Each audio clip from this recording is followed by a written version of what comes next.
13, 14, 15, 16 মিথ্যে কথা বলা হলো। 17, 18, 19, 20 এসব মন দিয়ে দেখি পড়ি। কেমন হলো? মনে রাখতে হবে, শুধু হাততালি দিলে হবে না। আরেকটা জিনিস, এই খাওয়া সীতা, তুই যেটা বলছিস মাথাটা একদম এরকম নিচু করে, এরকম নয়, আমাদের ঘাড় সবসময় সোজা থাকবে। আবৃত্তি করব, কথা বলবো, সব যেন এরকম সোজা থাকি, তাই না? হ্যাঁ, ঘাড়টা এর পরবর্তীকালে যে করবো যেন ঘাড়টা সোজা রেখে কথাগুলো একটা একটা করে খুব স্পষ্ট করে কথা যেন সবাই বুঝতে পারে, ঠিক আছে? হ্যাঁ।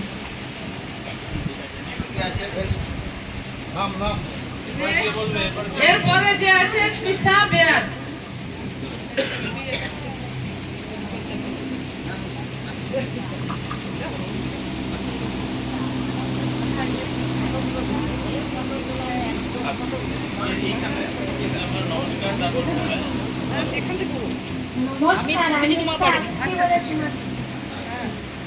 খোকার বুদ্ধি নির্মল বসু দারুণ রেগে বললো, দাদা করলি কি তুই খোকা?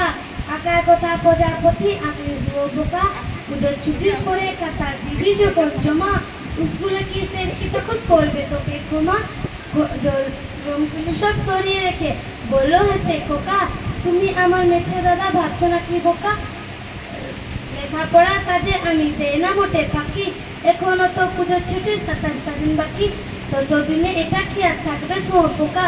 প্রজাপতি হবে হবে নেই আমি বোকা।